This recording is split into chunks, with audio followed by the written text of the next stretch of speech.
My son-in-law kicked me out of my daughter's wedding with my $55 gift still in my pocket. The chandeliers at Summit Ridge glittered like ice above a room that didn't want me in it. The jazz trio played too politely, the kind of music that fills silence instead of feeling it. I stood near the back, straightening my tie, when Grant, my son-in-law, appeared, smile too tight to be real. He gripped my arm, fingers digging through the fabric of my jacket. "You're embarrassing us," he hissed. "Get out, now." His breath smelled like champagne and entitlement. Olivia stood a few feet away, bouquet trembling, eyes fixed anywhere but mine. "Please, Dad," she whispered, "don't make a scene." I looked at her, my daughter, the girl who once defended me to anyone, and saw only fear polished into obedience. I turned to the nearest waiter and said evenly, "This $55 million check isn't for them, it's for you." The room froze. Olivia's glass slipped from her hand. Then she fainted. I guess 99% of you will hear this, sigh, and scroll past, not clicking like or subscribe. Even if it only takes a second. What time is it for you, and where are you listening? It started with brunch neutral ground, Olivia called it. Summit Cafe and Bar, all Edison bulbs and succulents lined up like trophies, trying to look natural under the fake skylight. The chalkboard behind the counter read truffle omelets, $27. My Starbucks Pike had gone cold by the time the waiter brought Grant's mimosa. The place smelled faintly of lemon polish, the kind used to make old furniture look new again. My Omega ticked softly at my wrist, steady as a pulse. Grant leaned back, Rolex flashing as he crossed one leg over the other.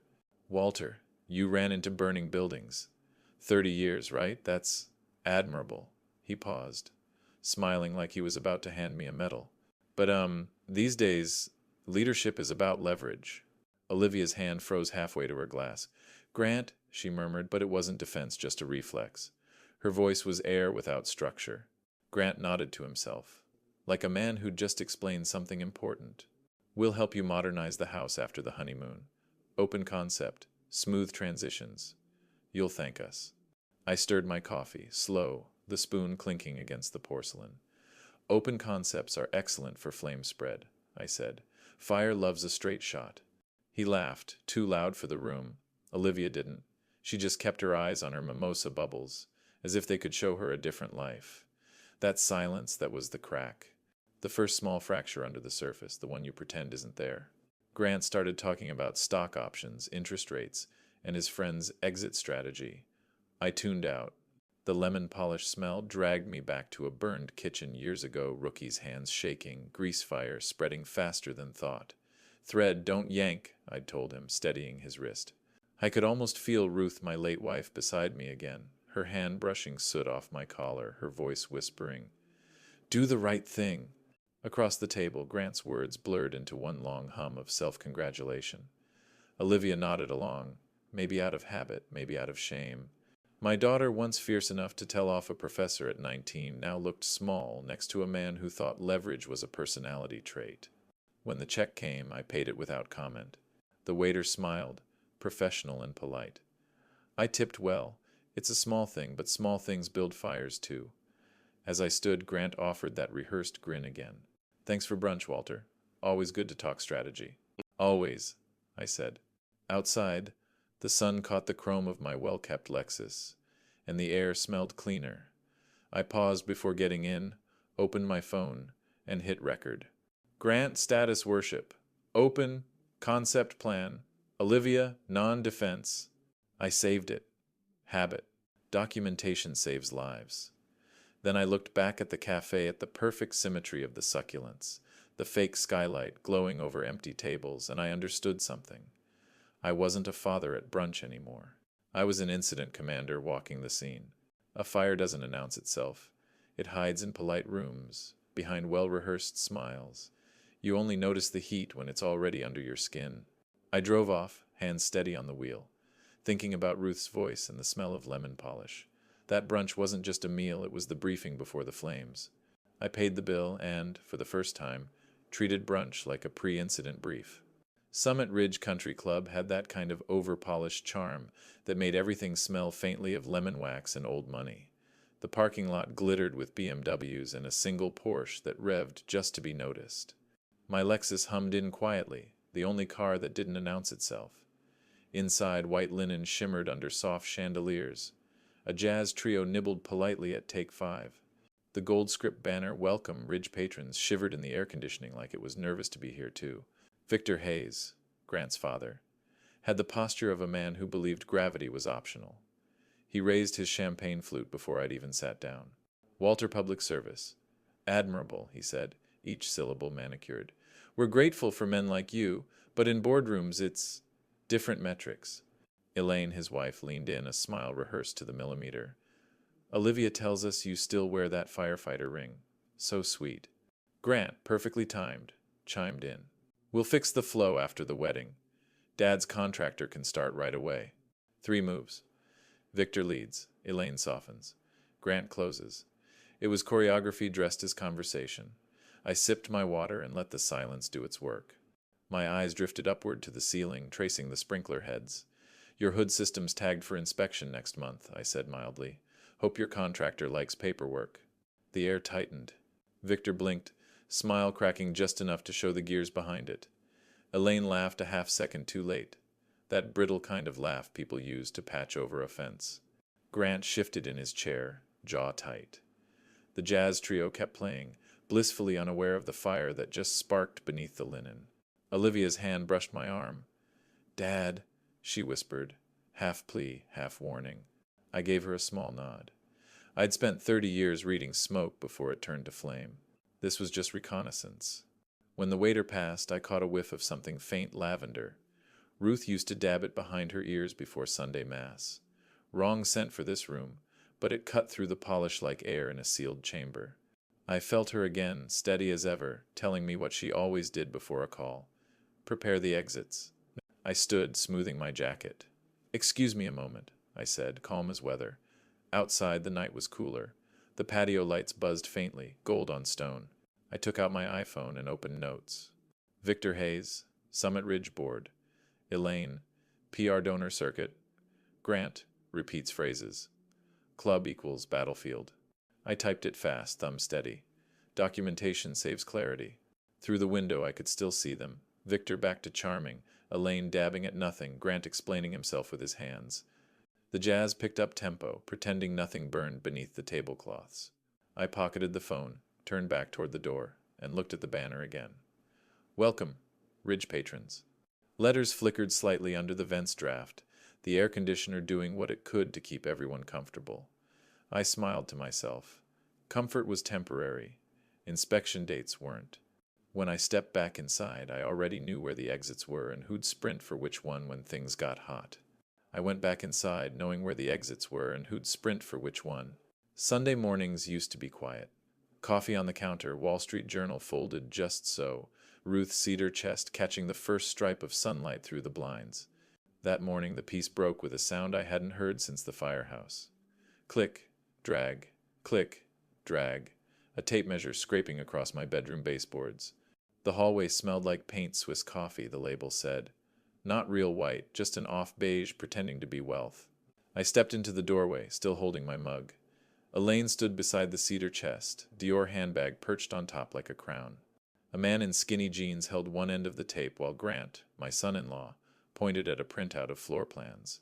Grant looked up, bright and performative. "Morning, Walt. We're modernizing. Open concept, better flow. You'll love it." I set my mug down. "What exactly are you modernizing?" Elaine smiled, wide enough to show veneers. "Your primary suite, dear. We'll convert it into a proper owner's bedroom for them. You'll take the downstairs guest room, fewer stairs, safer at your age." Grant nodded, tapping the paper. "Exactly, safety first. Fewer hazards. You'd have more privacy, too, it's just logistics." I let that hang for a beat. Safer for whom? Elaine laughed softly. The kind of laugh that means stop resisting. "Don't be prickly. We're making your life easier." Behind them, Olivia appeared in the doorway, arms crossed, eyes rimmed red from wedding stress or denial. "Dad," she sighed, "can we not? Please? There's so much going on already." The designer looked anywhere but at me. Grant adjusted his watch. I said nothing. I just looked at Ruth's cedar chest, the same one she used to store Christmas linens, the one that still smelled faintly of pine and her lavender sachets. That chest had stood at the foot of our bed for 30 years. It was more than wood. It was boundary. Grant's voice broke through. We'll have it painted over this week. Elaine's contractor can move your things downstairs by Friday. We'll even set up your TV same channel lineup. He smiled, like a man offering mercy. I didn't return it. Instead, I turned toward the hallway, the air heavy with Swiss coffee fumes.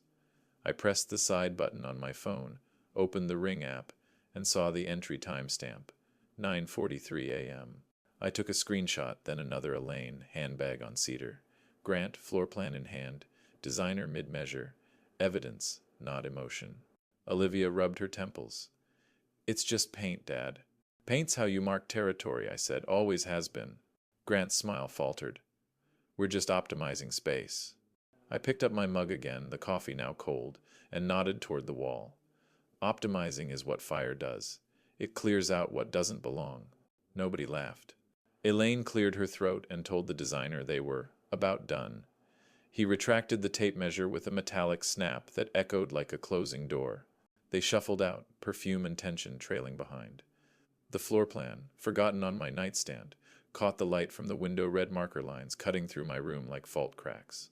I sat on the edge of the bed and listened to the silence settle. The faint hum of the Ring keypad near the door blinked steady green. I flagged the clip, labeled it unauthorized entry, and saved it to a new folder. Outside, a car door slammed. Their voices faded. I stayed there for a long minute, looking at Ruth's chest, the fresh paint, the empty space where dignity used to stand. I let them measure the room. I measured something else. The Summit Ridge ballroom smelled like lemon polish and pride. Chandeliers hung low, their light too warm for comfort, reflecting off rows of white linen tables. Each place card shimmered under calligraphy, curls Olivia Hayes, Grant Hayes, Victor and Elaine Hayes, and on and on. Everyone's name but mine. I paused at the head table, running my finger along the linen edge. Missing one, I said, evenly. Grant looked up from the seating chart on his tablet, his tone shifting into that fake, casual managerial register. Walter, logistics guests by the doors, so, if we need anything. He gestured vaguely toward the back of the room, where servers carried trays through swinging doors that sighed each time they closed. Victor, his father, chuckled from across the table. Chain of command. A ripple of polite laughter spread thin, nervous. Elaine hid hers behind a champagne flute. Olivia stood beside Grant, bouquet in hand, the ivory ribbon slipping between her fingers. Her voice came small. Dad, please don't make this about you. For a second, the chandeliers seemed louder than the room. I looked at her, the girl who once refused to let anyone talk down to me when I came home soot-covered, smelling like smoke and soap. She couldn't meet my eyes now. It's not, I said quietly. It's about you. She turned away, pretending to adjust the flowers. Grant clapped twice, signaling the band. The jazz trio struck Fly Me to the Moon like nothing had happened. A coordinator ushered me toward a round table near the doors, right by the exit. Someone had already placed a folding chair different from the others, shorter, wobbly. I brushed the dust off it and sat down. From there, I could see the reflection of the head table in a mirrored column my daughter framed under their gold monogram banner, the letters O and G trembling slightly in the AC. Guests murmured, half watching, half not. No one said anything directly, but phones rose briefly, discreetly capturing ambiance, maybe more. I sat back, hands in my pockets. This wasn't anger, it was data. 30 years as a fire captain had trained me to read a room by temperature. This one had just dropped 5 degrees. When the waiter passed, I nodded politely. He looked confused, like he knew something wasn't right. You okay, sir? I smiled. I'm good, just taking it all in. He nodded, but his eyes lingered. People notice when respect goes missing, it changes air pressure. While the speeches began, I slipped my phone out. No rage, no shaking hands, just quiet fingers on glass. A text to my Midtown attorney. Need trust amendments confirmed tonight. Activation clause under loss of access. Then another to the club's general manager. Confirm private access rights and incident logs post-event. Discretion required. I slipped the phone back into my jacket. The screen caught a reflection of the chandelier fractured light, like a cracked badge. Grant raised a toast. To family, he said, smile wide, hand steady. The crowd clinked glasses. I lifted mine from the corner table and took a sip of water that tasted faintly metallic. I've been through worse fires. This one was just burning in silk. When the photo call came, I stepped into frame, smile precise, posture calm. The camera flash caught Grant's hand on Olivia's back, her face too bright, too tense. I smiled for photos, then stepped into the hall and flipped the first switch. The house hummed like a low engine, steady and calm, the kind of sound you only notice when you're the last one awake. Midnight. The light in my study was soft, a single lamp haloing the MacBook Air on my desk. My Mont Blanc pen sat dead center on a folder marked Trust Instruments Hayes Family, a document Ruth and I had signed together years ago. She'd tapped her maiden name at the bottom, smiling faintly. We planned for weather, she'd said. She was right. The storm had come, and I wasn't afraid of rain. I opened my email. To counsel. Per Section 7.3. Trigger the respect clause and premarital conduct review. Distributions contingent on conduct. I reread it twice before sending. Clean. Factual. Emotionless. That clause wasn't new, it was buried deep in the trust, a safeguard Ruth insisted on when we drafted it. Love is generous, she'd said, but dignity is conditional. Next tab, Bank of America Private Client. I called the night desk. The line clicked, a calm voice on the other end. Mr. Hayes, always a pleasure. Evening, I said. Add alerts to all pending transfers. Move any pre-wedding gifts into the donor. Advised fund temporarily. No distributions until post-event audit. A pause. Then, understood, sir. Same security credentials? Same. Send confirmation before morning. I could almost hear the gears shift, quiet, efficient, irreversible. No noise. Just gravity. Next email. 2. Summit Ridge Country Club, GM. Confirm sprinkler and hood system inspection Monday. Keep all permit copies accessible. Include Victor Hayes' signature logs from last quarter. Internal use only. Grant's father liked to talk metrics. I preferred compliance. The GM replied in less than 5 minutes. Received. Files already in review. Appreciate your thoroughness, Captain. I smiled faintly. Some titles don't expire, no matter how many new money suits try to downgrade them. I leaned back, exhaled, then tapped another contact, Commander Rowe, at the VFW hall. The ringtone barely lasted a second before his gravel voice answered. Cap you up? Always, I said. Hold the hall for next Friday night.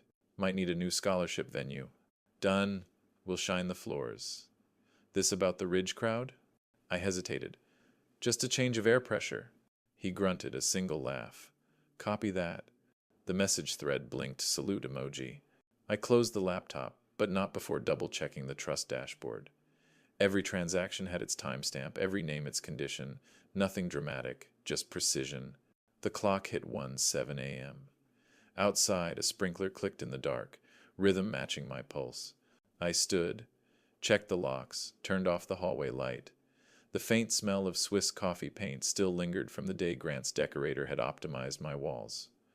I ignored it. Paper beats paint. Before bed, I placed my hand on Ruth's cedar chest, same as always. The grain was smooth where years of cleaning had worn the varnish thin. That chest held her linens, her handwriting, the plans we made when life was still kind. Tonight, it held more proof that forethought was love in its toughest form. The system was alive now, trust clauses, audits, alerts.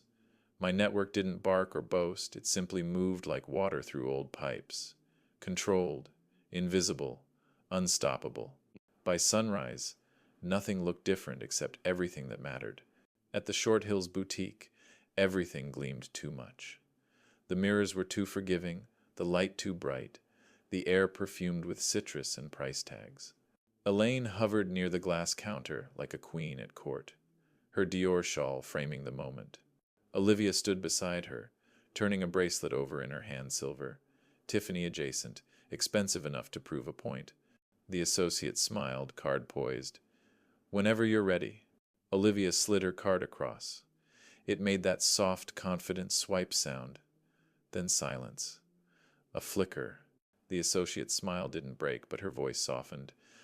I'm so sorry it's not going through. Olivia blinked. Run it again. Of course. The chip reader chirped, then beeped a flat denial. Elaine tilted her head. Maybe the bank flagged it for fraud? She offered, too quickly, too sweetly. Olivia forced a laugh. Sure, that's it. The associate's tone thinned to professional pity. Sometimes large pending authorizations can hold funds temporarily. Happens all the time. Olivia's cheeks colored. She slipped her phone from her bag, thumb trembling slightly over the screen. A text from Grant blinked open on her lock screen. Funds paused. Call me. She turned the screen face down before Elaine noticed. The associate boxed the bracelet back up, careful, quiet, like a small burial. Later in their kitchen, the sound changed. Stainless steel echo, refrigerator hum, knives against marble. The Nest mic on the countertop caught the clipped rhythm of voices, part of the system they'd installed themselves. Not hidden, just always listening. Grant's voice came first, lower than usual. Your father's playing chess. Olivia snapped, tired. Stop saying chess. He's just old. A pause, then a hard exhale. Old doesn't mean weak. Something clattered. A utensil? Maybe a ring hitting the counter. I'm not living under his rules, she said. Grant's tone went flat. You already are. The Nest light blinked once, recording every syllable. I didn't listen to it then. I wouldn't invade privacy, not even theirs. But the system syncs automatically to cloud storage. Months later, it would become part of the paper trail, admissible by subpoena, not curiosity. At the time, I only knew the timestamps. 8:42 p.m., raised voices. 8:45, silence. I logged the time in my notebook out of habit, not satisfaction. You learn, in command work, to note the moment a structure shifts. Cracks always sound before they show. Outside, I refilled the bird feeder. The house needed ordinary things. Seed, routine, stability. Inside, the clock ticked over 9. The hum of my refrigerator filled the quiet, the same as it had for years. Somewhere in the distance, a siren traced the highway. Route 10, probably a mile, maybe 2. My body still did the math without asking. 2.5 miles. Northbound. Nothing urgent. I closed my notebook. The system was working, not because I'd frozen their accounts, but because accountability had weight. They'd spent years thinking love was limitless credit. Paper, unlike people, doesn't flinch when you tell it the truth. When pride hits paper, paper doesn't blink. Midtown smelled like rain and ambition. The streets below shimmered with taxis, the sirens floating up just faint enough to remind you that someone else's emergency was always nearby. The elevator chimed on the 30th floor, and the doors opened to Kovacs and Lin LLP glass walls, quiet hallways, and the faint scent of a cinnamon latte from the receptionist's desk. Everything here was designed to make power look effortless. Kovacs himself was waiting in the conference room, sleeves rolled up, Mont Blanc pen in hand. He tapped it twice before speaking, like punctuation for thought. You and Ruth drafted prudently, he said, flipping open the folder with our trust documents. Occupancy reserved for life. No transfer or eviction without your consent. Distributions contingent on conduct. It's all clear. I ran my palm along the leather armrest, the chair cool under my hand. Below us, the city hummed, indifferent but predictable like paper. We'll keep the gift contingent until after the wedding, I said. It's not a bribe. It's a standard. Kovacs nodded slowly, the faintest approval in his tone. And if they escalate? I met his eyes. Then the standard holds. He smiled at that professional, restrained. Respect, recognizing respect. The kind of smile that says, you're not here for revenge. You're here for alignment. He slid a document across the table, the firm's letterhead heavy in black ink. This confirms the donor-advised funds timing, he said. 55 million held under the Ruth Hayes Community Trust umbrella. Disbursement conditions remain pending until post-marital evaluation. The funds are protected but not gone. Protected? I repeated, tracing the edge of the page. The word felt solid. Ruth would have liked that. She used to say the sound of paper in a quiet room was like weather changing. We went through the clauses line by line. Life estate occupancy untouchable. Respect clause operative. Conduct review defined. Each paragraph a brick. Each signature a bolt. This wasn't about punishment. It was about maintenance. A structure holds only if you keep tightening the joints. Kovacs tapped the pen again. We've also prepared a contingency letter for Summit Ridge Country Club, he said, handing me a sealed envelope. If disorder arises at the event, we'll quietly relocate the scholarship program to the VFW. No confrontation, no statement, just transition. I took the envelope, the weight of it precise. Good, I said. Quiet solutions travel farther. He chuckled softly. You're not like most clients. Most want drama. I looked out the window, watching the clouds move past the Chrysler building. Fire doesn't care about drama. It cares about structure. For a while, we just listened to the faint scratch of his pen as he finalized the memo. The paper whispered like Ruth said it would, small, deliberate weather. When the sound stopped, the shift was already done. Kovacs handed me a copy folder and kept the originals. You're covered, he said. Whatever they try, you hold the foundation. The rest will fold itself. I nodded, standing.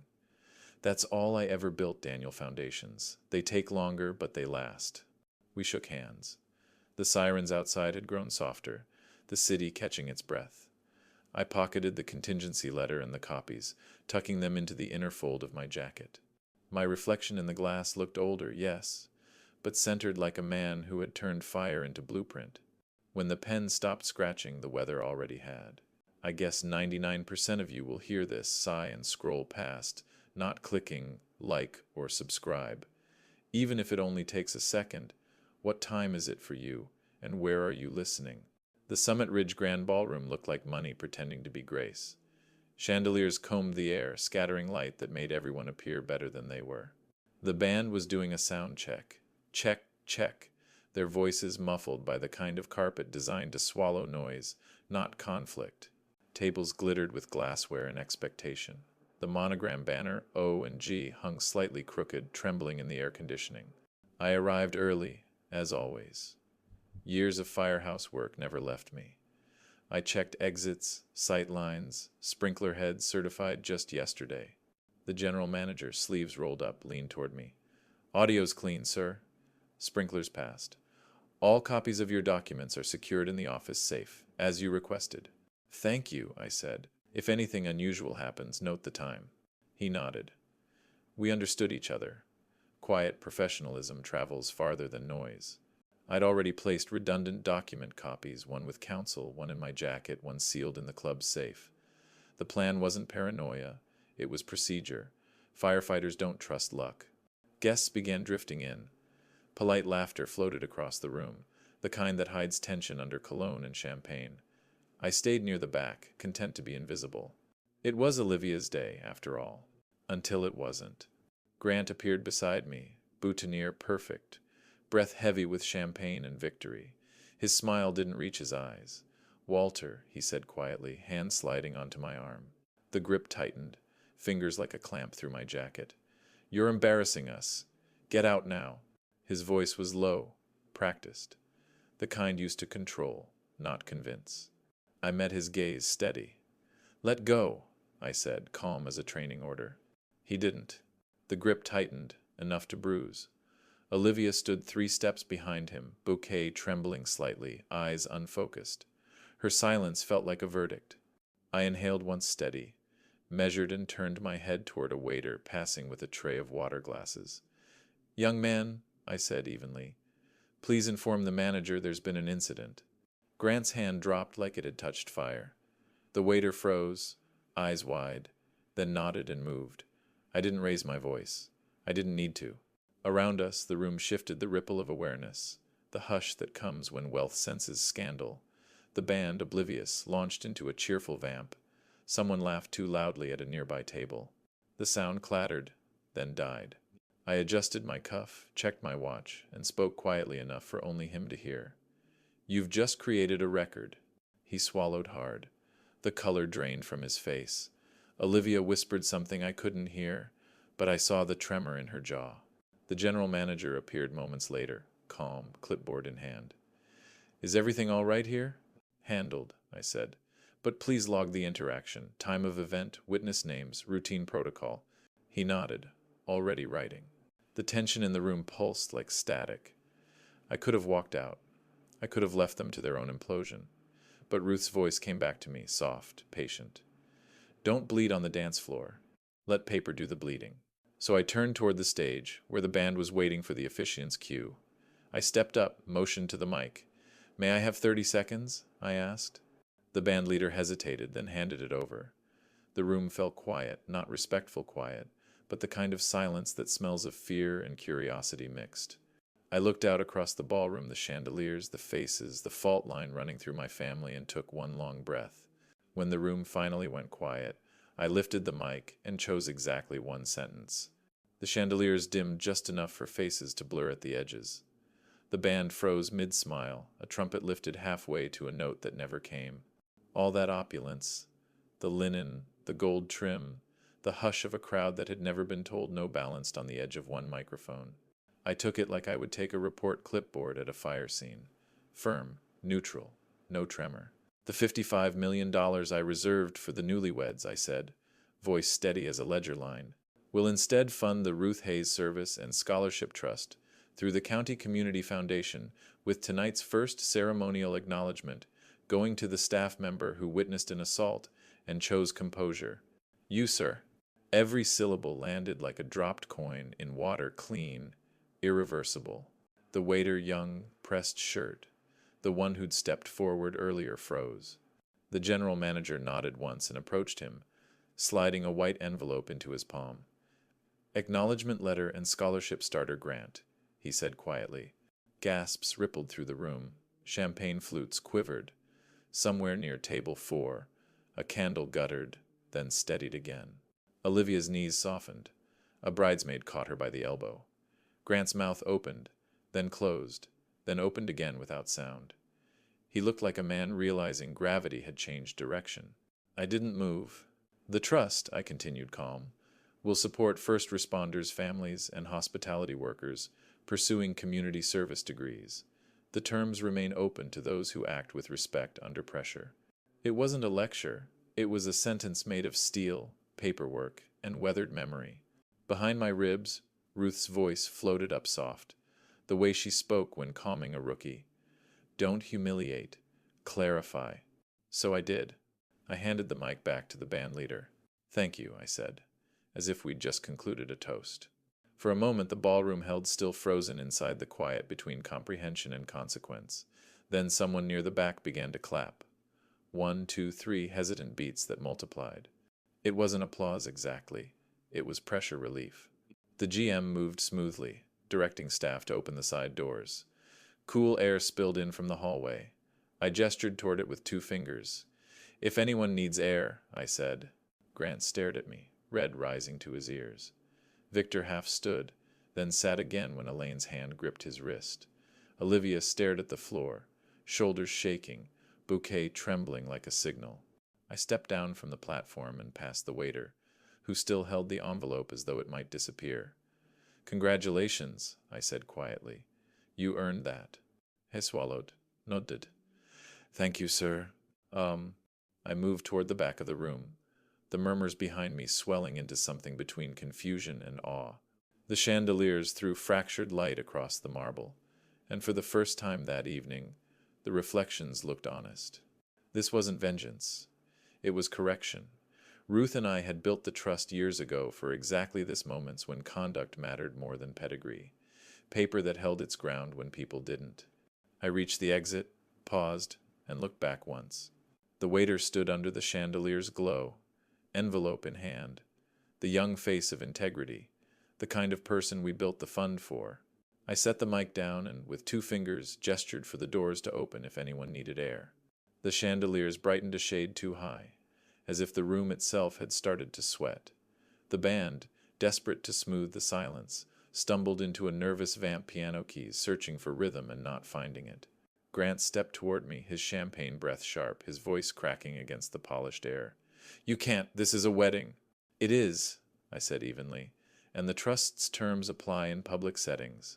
The words hit harder than any shout could. Victor rose next, chin high, the old corporate baritone slipping into place like armor. Walter, he said measured, let's speak like men. You're making a spectacle. I looked at him. Spectacles shout, I said. Paper clarifies. That earned a few exhales around the tables, half laughs, half fear. Elaine's pearls gleamed like punctuation marks to the tension. Grant's hand twitched, a reflex between pride and panic. Security 2 club employees in discreet suits took a respectful half-step inward. The general manager appeared again, clipboard in hand, expression professionally blank. He didn't ask questions, he just logged. Time 8:26 p.m. Second incident. Olivia's chair scraped faintly against the marble. "Dad, please," she said, but her voice was paper-thin. She sat, head in her hands, bouquet forgotten. The bridesmaid beside her started fanning her with a folded program. I caught the flash of the waiter's sleeve as he set down a glass of water, silent and sure. Ruth's voice came back to me steady. Years ago. When people lose their balance, don't lean in. Step back. Let the air clear. I exhaled once, slow. Then I stepped back. Grant was still talking, but now it was air syllables without shape. "You can't just... This isn't how families..." I didn't reply. I nodded to the GM, who understood before I spoke. "Log it," I said quietly. He wrote the note. I turned toward the double doors, my shoes soundless against the carpet. The lights above flickered once, as if exhausted by civility. Behind me, the murmurs thickened, people reinterpreting what they'd just seen, already rewriting it in their heads. At the threshold, I paused, looked back once. Grant's face was red, Victor's tight with calculation, Olivia's pale and small against a wall of flowers. I didn't feel triumph, just confirmation. Every mask had slipped. In the hallway, the quiet felt heavier than the noise inside. The portraits of Summit Ridge's founders lined the wallmen in sepia tones, faces stern and self-satisfied. The one nearest the lobby hung crooked by a quarter inch. I almost straightened it, then decided against it. Not my wall anymore. I took out my phone and typed a message to counsel. Public conditions read. Incident logged. No further statement. Send. Then another to the general manager. Thank you for professionalism. Please secure both logs. Send. 3 calls next short efficient, each one to a piece of the ecosystem already in motion. The trust administrator, the community foundation, Kovacs's office line. I didn't leave voicemails. I didn't need to. Paper and people who know how to read it would do the rest. From the ballroom, I heard the band trying again, music as damage control, the sound of luxury struggling to pretend nothing had cracked. I walked out through the lobby's revolving door, into air that finally felt clean. Outside, under a framed photo of the club's founders, I made 3 calls and left no voicemails. Dawn came in slow, pale streaks across the kitchen tile. The coffee machine hissed once, then settled. CNN murmured in the background, low enough to sound like weather. My Wall Street Journal lay folded on the counter, the ink faintly smudged from the steam. The world hadn't exploded overnight. It had simply shifted, like weight redistributing on a bridge. Emails began cascading in. The first came from the Foundation's communications team, a simple, neutral donor update already posted online. Ruth Hayes Service and Scholarship Trust to prioritize first responder families and hospitality worker scholarships. No names, no drama, just direction. The photo they'd chosen was Ruth's old station pin beside a coffee mug.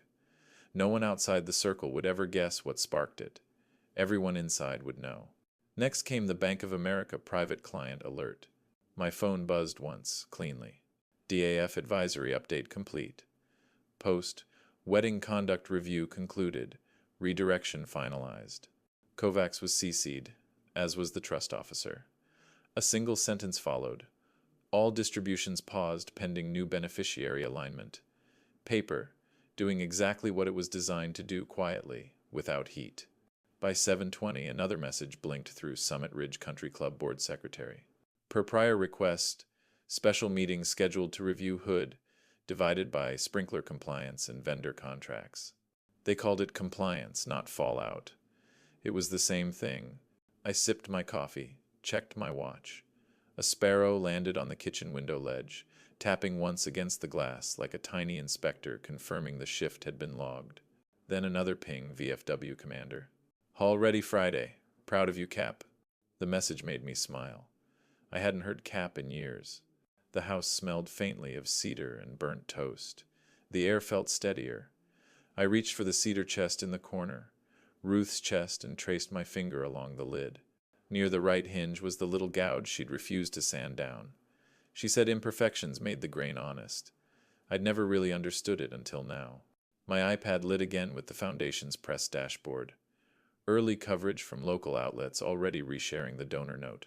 Words like integrity, legacy, and community impact started populating below the headline. A controlled story, not a spectacle. Exactly what Ruth would have wanted. I clicked through to the private Slack channel the Foundation team used. A new message from Marisol, the director of grants. Applications already pinging our inbox. We'll set criteria this afternoon. Progress, not noise. I checked the time again. 8:04 a.m. The world was already reorganizing itself around the new coordinates. I closed my laptop, poured another cup, and opened the kitchen window. The air outside smelled like fresh rain on asphalt, clean, metallic, alive. Somewhere, Grant was probably calling lawyers. Victor was calling reporters. Olivia was probably calling no one. But I wasn't calling anyone either. I didn't have to. The system was doing what it was built to do, run on integrity, not impulse. I picked up my jacket, slipped my phone into the inside pocket, and laced my boots. The day felt ordinary again, which was the greatest power of all. The phone buzzed one more time, Kovacs, brief and predictable. All filings acknowledged. Proceeding as per directive. I looked at the screen a moment, then set it face down beside my coffee mug. I didn't trend. I advanced. The neighborhood always had its own weather, sometimes polite, sometimes sharp. By midweek, it had shifted. You could feel it in the tone of posts, in the half-curious, half-reverent rhythm of people typing what they'd heard but couldn't quite believe. The first came from the local Facebook group, 50 comments deep before breakfast. Heard the dad rerouted a big gift to scholarships. Quietly, too. Didn't name names. Not cool to rough handle your FIL at your own wedding. Summit Ridge checking permits? Yikes. No one tagged me. They didn't have to. The story had taken its shape. A rumor turned into a mirror. I sat in my living room, coffee steaming beside the photo of my old fire crew. The morning light caught the glass frame, throwing a faint reflection across the wall. The citizen clock on the mantel ticked, slow and solid. Ruth had picked it years ago because it sounded honest. I scrolled once more, then set the phone face down. Contractors who used to return Victor's calls within an hour were now delaying projects due to resource scheduling. His name had started to mean trouble, and nobody wanted trouble near their permits. One of the posts from a local bakery read, "A portion of next week's sales will support the new Hayes Scholarship Fund." The comment section filled with hearts and firefighter emojis. They weren't doing it for me. They were doing it because decency had a gravitational pull. Once it starts, people orbit. At noon, my neighbor Ken stopped by while walking his dog. "Heard about the trust, Walt," he said. "Good move. Folks around here needed reminding what integrity looks like." Then he tugged the leash and added, almost to himself, "Takes guts to make quiet decisions loud." I didn't answer, just nodded. Later, I heard from Marisol at the Foundation. Applications already rolling in, including one from the waiter's cousin, a nursing student. Meanwhile, Olivia's phone lit up with something colder. She sat at their breakfast table, staring as Victor's voice blared through speakerphone. "Our contacts won't touch us while this cloud sits," he said. Grant muttered something inaudible. Olivia, small, asked, "What cloud?" Silence. Then Victor hung up. The air in her kitchen must have been heavy. That's how realization always begins, not with lightning, but with stillness too loud to ignore. By Sunday, even the church bulletin joined in, printed between announcements about choir rehearsals and potluck schedules. This week, we honor those who run toward fires when others run away. I sat in the last pew that morning, head bowed, no applause, no eye contact, just quiet gratitude that the message had landed where it needed to. When I got home, I poured coffee again, added a drop of half and half, watched it bloom, white spiraling through black, forming a small galaxy that disappeared as quickly as it appeared. The room was still. The citizen clock ticked. I thought of that rookie years ago, hands trembling while coupling a hose. I'd told him, "Thread it steady, don't yank." He'd learned not from speeches, but from a month of repetition, from the quiet weight of doing things right when no one's watching. Outside, the wind shifted. lifting the flags in the neighborhood one by one. I didn't call anyone, didn't post, didn't explain. When the wind changes, flags don't argue, they turn. The knock came just before sunset, 3 soft taps that didn't belong to delivery drivers or neighbors. I knew before I opened the door. Olivia stood there alone. No makeup, no Dior handbag. Just her, pale and steady in a gray sweater that looked borrowed from exhaustion. Behind her, the light slanted through the maple trees, turning everything the color of late forgiveness. "Dad," she said. Her voice had none of the brittle politeness I'd grown used to. "I made myself small to be liked. I'm sorry." I let the words hang. Silence is a truth serum if you let it work long enough. "I know," I said finally. She nodded once, like she'd already rehearsed every possible reaction and landed on the one that didn't crumble. "What would repair look like?" I gestured toward the table. The cedar chest caught a stripe of honey-colored light near her shoulder, the same chest Ruth used to polish every spring. I sat, slid a single typed sheet across the table. She read it quietly, lips moving slightly as if tasting every clause. Public apology without excuses. Counseling 12 sessions, minimum, proof of attendance. 2 months of VFW kitchen duty, Saturdays. No occupancy claims. No open concept of my home or my name. 6 months of quiet. No interviews, no posts. She exhaled. "You already wrote this?" 3 days ago, I said. Her eyes lifted, surprised, not offended. "You knew I'd come?" "I knew you'd need a path." She folded her arms, then unfolded them, nervous energy, looking for a place to land. "Okay. Okay means date," I said. That broke something gentle in her. A small laugh, half sad, half relieved. "Dates," she repeated. We marked them out together on the old wall calendar by the fridge. Each click of the magnet sounded final and kind at the same time. Ruth would have hugged her by now. I poured tea instead. Boundaries can be warm if you pour them right. She signed the bottom of the sheet, received the way you sign a delivery slip when you know the contents might change you. No tears, just breath. When she stood to leave, she looked smaller but clearer, like someone stepping out of fog. "You're not angry?" she asked. "Anger's a flash," I said. "This is structure of..." She hesitated, then smiled in a way I hadn't seen since she was a kid, just the corners of her mouth, careful but real. At the door, she turned once more. "You think Mom would approve?" "She'd say tea's better than whiskey," I said. "And she'd remind us that forgiveness is a contract you keep with your future self." The door closed softly behind her. I sat back down, tea cooling, watching the last of the light bend across the oak table. There was a nick on the edge Ruth always meant to sand, but never did. I left it. Imperfection has its place. In the quiet, I pulled the calendar toward me, ran a finger along the dates we'd set, each one a small promise in pencil. We picked a Saturday and let the clock become our witness. The first time Olivia showed up at the VFW, the men thought she was lost. The place still smelled like coffee strong enough to strip paint and industrial soap that never quite faded. Aluminum trays clattered in rhythm with the hum of the old freezer. The same boot full of carnations sat under Ruth's photo near the serving line, a tradition nobody could explain but everyone honored. Olivia came early, before I even clocked her on the roster. No makeup, hair tied back, sweatshirt 2 sizes too big. She fumbled with the apron strings, tied them wrong, then fixed it without asking for help. The kitchen looked at her the way firemen look at a rookie, curious, skeptical, quietly protective. Amos, who served in Korea and still moved like he was 30, pointed a ladle at her. "You the kid who forgot her father?" The room went quiet except for the hiss of onions hitting a hot skillet. Olivia didn't flinch. "Yes, sir." Amos nodded, satisfied. "Good, remember now. Stir slow. Life burns quick." A few of the guys laughed under their breath, and she laughed too, half nervous, half grateful. She picked up the wooden spoon and started stirring. Her eyes watered, but she didn't stop. Maybe from onions, maybe from truth. Either worked.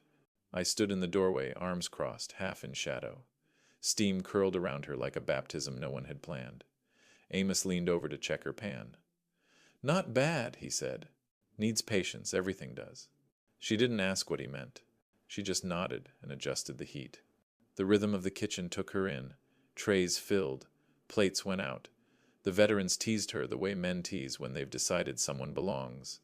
"Hey, city girl," one said, handing her a mop. "You missed a spot the size of New Jersey." She grinned, mopped again.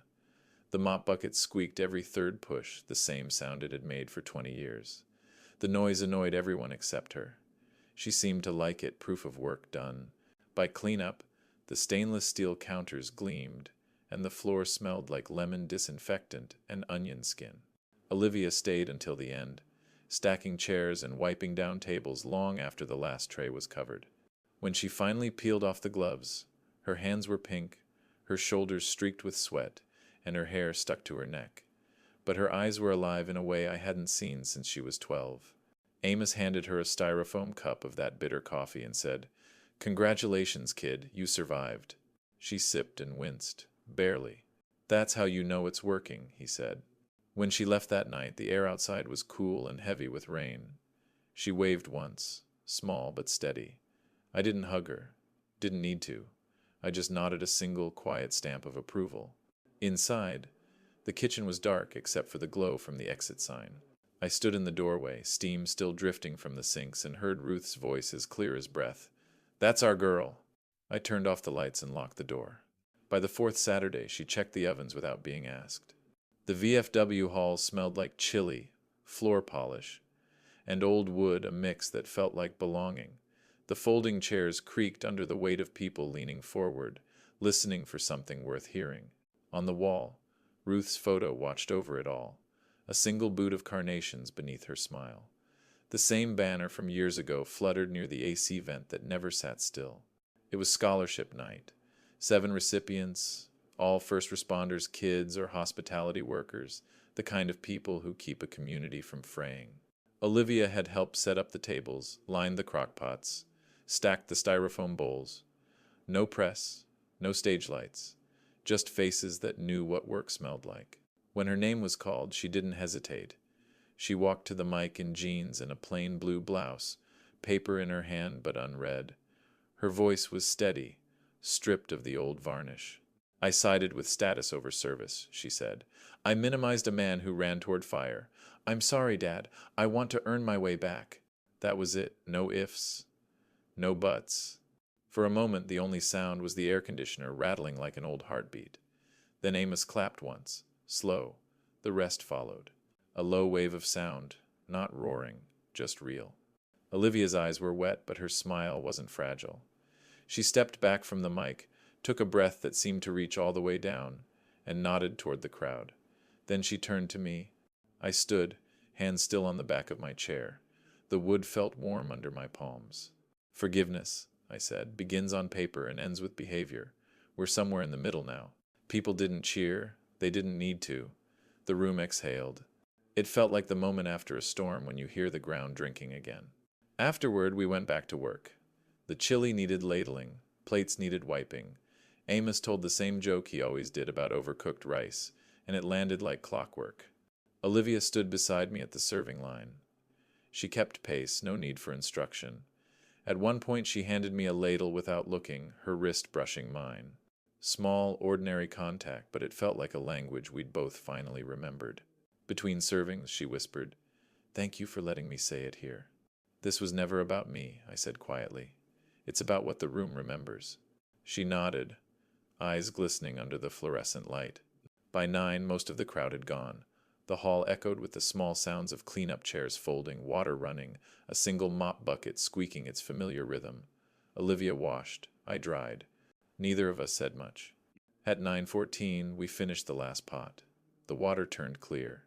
She wiped her hands on a towel and looked at me. "We're good?" she asked. "We're working," I said.